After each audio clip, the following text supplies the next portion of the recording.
A powerful alliance is quietly reshaping the future of war, blurring the lines between innovation and destruction. The smartphone you pay for has become a tool for the government to spy on you. What happens when technology meant for convenience becomes a way to control an entire population? This is the new face of warfare: data, surveillance, AI weapons, and autonomous fighter jets. The military-industrial complex, once all about bombs and boots on the ground, is now shifting its focus to zeros and ones. And you. Before we dive in, I'd like to take a quick moment to thank our channel sponsor, Aura, one of the few brands willing to support principled content. And actually, it's a really important time to talk about them because hackers may have just stolen the social security numbers of every American. Over 2.9 billion records were recently stolen from national public data, which provides personal information to employers, private investigators, staffing agencies, and others doing background checks. These stolen records include a person's full name, address, date of birth, social security number and phone number, alternate names, and birth date. And members of the hacker group have released this information for free online. If you've never been the victim of a data breach before, let me tell you, it's not fun. That stuff is scary, as well as being very intrusive. If you weren't taking precautions with your personal information online before, this should be a huge wake-up call. You've never been more vulnerable online than you are right now. Thankfully, I don't have to worry about it because Aura protects me from this exact scenario. Aura alerts me if they find my phone number, email, or social security number on the dark web. They let me know immediately if anyone tries to use this information to access my credit or bank accounts. And for added peace of mind, they provide up to $5 million in identity theft insurance should the worst case scenario happen. They also have a bunch of other features to keep you safe, all inside one app, so you don't have to go looking for a bunch of different services for your VPN, your antivirus, and your data security. You can use the link aura.com/firstthought to try 14 days absolutely free. That's plenty of time for Aura to find out if any of your personal data has been exposed. I highly recommend you do this right now. Because not only is national public data not going to do anything to help us, they probably aren't even going to face any repercussions for this leak. I'm not leaving myself and my family vulnerable to data breaches. And if you don't want to either, you can go to aura.com/firstthought to try Aura for 2 weeks absolutely free. Okay, back to the video. The term military-industrial complex was coined by President Dwight D. Eisenhower in his 1961 farewell address. In this address, he warned that a dangerous alliance between the US military and arms manufacturers, driven by profit, would dictate defense and economic policies. And boy was he right. The more the defense industry sinks its teeth into the US government, the more frequent wars for profit have become. Take Lockheed Martin, for example. Following the merger with Martin Marietta in 1995, they became the world's largest weapons manufacturer. Still not satisfied, CEO Norm Augustine created policy blueprints that lobbyists handed directly to Congress to shape US foreign policy. After 9/11, Lockheed became a de facto decision-maker in Washington, securing billions in funding and contracts from NASA and the Department of Energy. Boeing is a similar story. In 2011, it secured a $35 to $100 billion tanker refueler contract after aggressively lobbying top US officials. To this day, Boeing's lobbying steers US foreign policy towards conflict, while embedding its systems in long-term defense strategies, which ensures its place among top US defense contractors. To Boeing, blood is more valuable than oil. Raytheon, known for its advanced missile systems, is equally influential. Few people have held more sway than former Raytheon lobbyist William J. Lynn III. Obama appointed him the Deputy Secretary of Defense, where he oversaw contracts that benefited his former employer, which continues to profit from selling death from the sky worldwide. Of course, legally speaking, it's all above board. But the thing is, these companies no longer just profit from US defense policy, they're actively shaping it. The military-industrial complex is evolving, and Silicon Valley is taking advantage of that by integrating AI into lethal weapons and surveillance equipment. Tech giants will, like arms dealers, continue to collaborate with the US military, putting untold numbers of people around the world directly in the crosshairs, as we've seen most clearly in Gaza, a slaughterhouse being used as a proving ground for new AI-powered surveillance tools. Silicon Valley's transformation into a key player in the US military-industrial complex is the kind of shift that would have been unthinkable just a few decades ago. What used to be considered consumer tech is now just another part of the war machine. The Pentagon's $9 billion Joint Warfighter Cloud Capability contract with Google, Amazon, Microsoft, and SpaceX provides the infrastructure for some of the military's latest and greatest weapons of the future. They're no longer just tech companies. They're now providing the cloud systems necessary for everything from logistics to drone warfare. And that's just the stuff we know about. The US has a long history of keeping its most heinous programs classified until decades later. Anyway, it's not all cloud services and rainbows.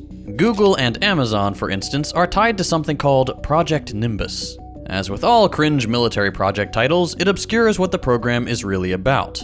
Project Nimbus is a contract with the Israeli government that provides AI-powered facial recognition and sentiment analysis. That's right, sentiment analysis. These are extremely dangerous technologies. They are designed for the surveillance, control, and murder of the Palestinian people. Microsoft, not wanting to fall behind, struck a $22 billion deal with the US Army for augmented reality headsets, despite serious usability issues in early versions of the product. Probably because it runs on Windows and they're getting ads in the middle of their HUD. Meanwhile, SpaceX is moving beyond rockets and commercial satellite internet and has begun building a network of spy satellites under a $1.8 billion contract with the National Reconnaissance Office. The line between consumer tech and military hardware companies has almost become a distinction without a difference. At the center of this shift is Peter Thiel, a billionaire con artist whose influence over US defense strategy is, let's say, concerning. His company, Palantir Technologies, named after a crystal ball in Lord of the Rings, was one of the first to merge Silicon Valley's tech innovations with the blood-soaked machinations of the military-industrial complex. Funded by the CIA's venture capital firm In-Q-Tel, Palantir built software that became indispensable for the dystopian post-9/11 surveillance regime. Thiel was one of the few people at the time who understood that data was the new oil, and controlling that data meant holding immense power. Palantir's ability to mine vast amounts of information for the NSA and CIA wasn't just a business move. Thiel wants to reshape how the US does global surveillance. Now, Palantir's technology is a core part of the US military's data infrastructure and a powerful tool of US foreign policy, which is very concerning since Thiel is a vocal advocate of a more aggressive military stance towards China and wields a lot of power and influence. But his vision doesn't end at data and surveillance. He's also backed a company focused on building 100% autonomous military systems, aka self-driving murder machines. But Silicon Valley's involvement in the MIC gets even more terrifying. The DoD's Project Convergence is an AI-driven system for things like drones and automated data platforms used to coordinate military units in real time, and possibly launch an automated strike. The goal is clear. Create a war machine that can make decisions faster or better than humans with their pesky emotions, using AI to process data and react to threats with superhuman speed and accuracy. But while this may sound cool and futuristic, it opens a Pandora's box of ethical issues. When autonomous systems make decisions about who to kill, who's responsible when inevitably deadly mistakes are made? Could you charge the AI with war crimes rather than the programmers, creators, or countries deploying it? Hopefully, we'll never have to figure that out. But it's also possible we're headed for a forever winter kind of situation, with nations at war directed by AI threat assessment algorithms entirely out of human control. But despite all the risks and ethical concerns, the Pentagon has pushed ahead with its plans to use attritable autonomous drones, low-cost, AI-driven machines that can be deployed in swarms to overwhelm enemy forces. The US sees these drones as essential in a future conflict with China, believing the sheer numbers and speed will be critical.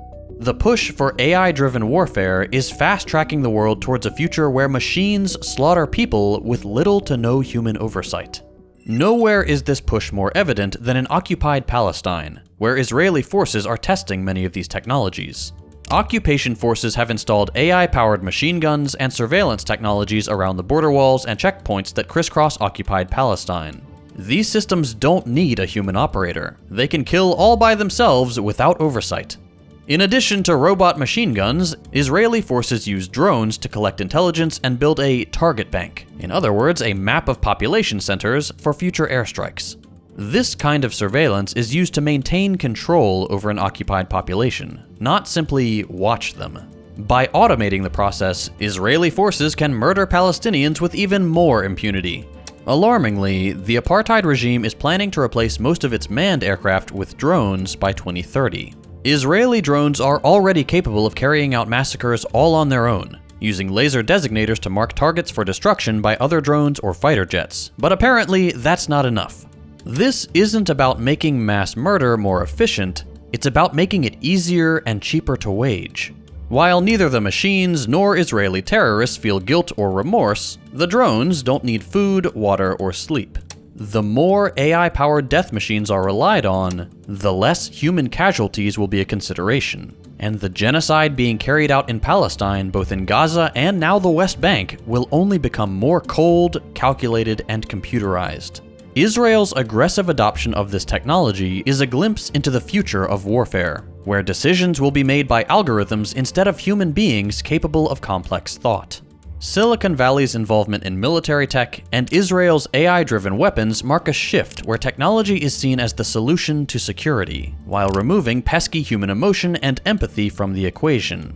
As tech companies profit, they fund lobbyists to shape US foreign policy, pushing strategies that lead to war, especially with China.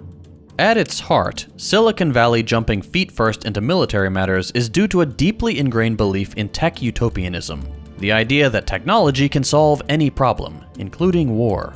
Tech elites are selling this narrative to the Pentagon either because they actually believe their own propaganda, or they're too blinded by greed to care. Either way, their idea is that AI, autonomous drones, and ever more invasive surveillance can end all conflict. Peace through tech dominance. In fact, DARPA takes this a step further, believing that autonomous vehicles and AI-driven software can not only win wars, but prevent them. How? By being so advanced that no one would dare challenge it. Try it abroad, then a year or two later you've got little robot dogs with machine gun heads showing up at domestic protests and saying, "Return to your home, citizen." Stuff like that. But this vision of security isn't new. Its roots trace back to the Cold War, when technology was hailed as the savior of democracy. Today, Silicon Valley's techno-libertarian dream envisions a world where technology doesn't just save democracy, but replaces human judgment entirely with algorithms and machines believed to be untainted by emotion or politics to keep global order. The problem? Okay, there's a lot of problems, but the biggest one is that this ignores the real causes of conflict: poverty, exploitation, and resources, including territory. But to these self-styled Tony Starks, none of that matters. This poses a real danger, not only because their ideology is severely misguided, but because it's being used to justify growing tech bro influence over military matters. Having been razzled and dazzled by these overhyped claims, the Pentagon has funneled billions into AI research, supercomputing, and chip design, benefiting the very companies pushing these tech solutions to non-tech problems. Between the mid-1970s and early 2000s, the Pentagon was the biggest funder of academic research in computer science, pouring money into university labs to develop the next generation of military technologies. But ideology will only get you so far. At some point, you have to do something with it. And the only thing these guys want to do is profit. And seeing how war is extremely profitable, they want a piece of that pie. Oracle, for example, didn't rise to tech fame because of consumer products. When's the last time you used an Oracle anything? It rose to prominence thanks to a CIA contract in the late 1970s to develop software for relational databases. This opened the door to a flood of defense contracts in the decades to come. Fast forward to today, and tech giants like Google, Amazon, and Microsoft are all swimming in lucrative defense deals. In 2022, these companies secured a combined $9 billion cloud contract from the Pentagon. But why these three? In a word, data. Information, rather than the US dollar, is now the currency of power. Silicon Valley has positioned itself as the go-to supplier for the infrastructure, algorithms, and massive data centers for things like Project Maven, which uses AI to analyze drone footage for the military. Defense contracts, government subsidies, and military spending mainline countless billions into these companies' veins, with profits jumping as much as 1,400% during war. There's a cycle. It goes something like this. Instability creates demand for weapons. Demand for weapons drives sales of weapons. The weapons are used in violent conflicts. Conflict creates instability, and repeat.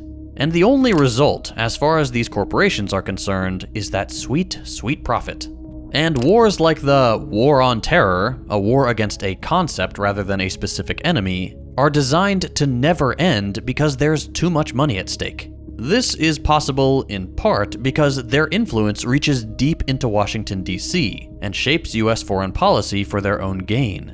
Lobbyists from tech companies are a constant presence in Congress, always pushing for increased defense spending. Smedley Butler said it best, war is a racket, and it's us, the normal people, paying the price. Now, as the US turns its gaze towards China as an adversary, instability and tension will only increase the demand for these technologies. The one sticking point here is that while these systems are designed in the US, they're assembled in China. Not the brightest move on the US's part.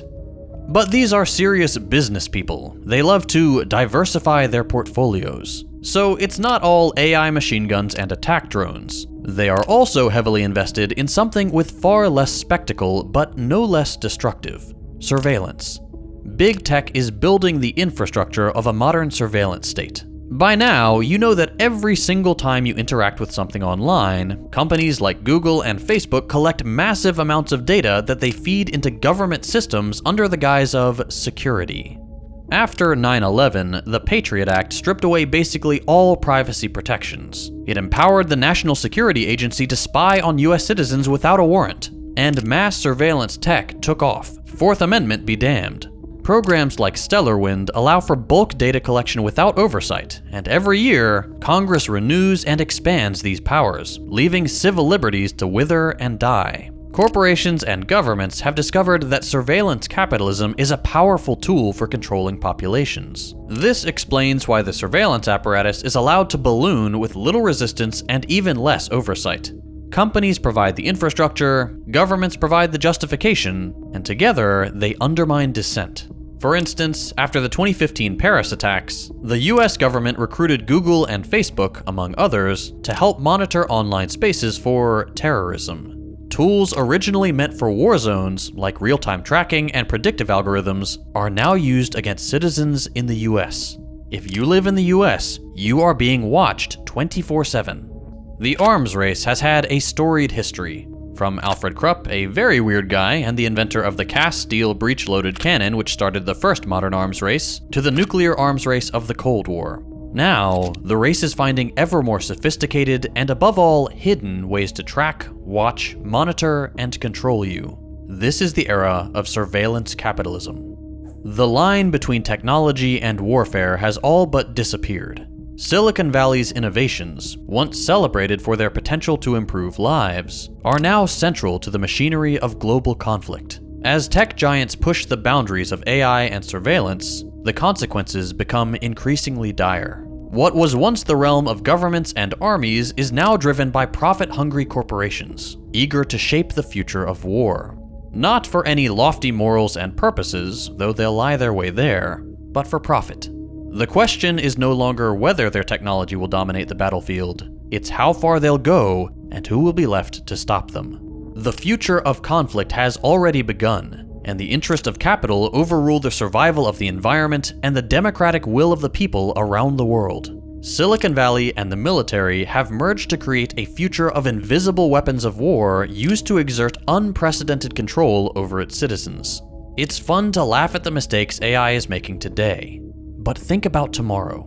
The autonomous systems being developed behind the distracting headlines are designed to make killing and mass surveillance faster, more efficient, and entirely detached from human input and empathy. The government is putting you and your family in their sights, and AI has control of the trigger. Episodes like this one are made possible thanks to our generous patrons on Patreon. If you'd like to help support the show, and get some great perks while you're at it, consider becoming a patron. Perks include access to our Discord server, early access to videos, ad-free episodes, and more. You can help us keep the channel afloat by becoming a patron at patreon.com/firstthought. Thanks for watching, and we'll see you next time.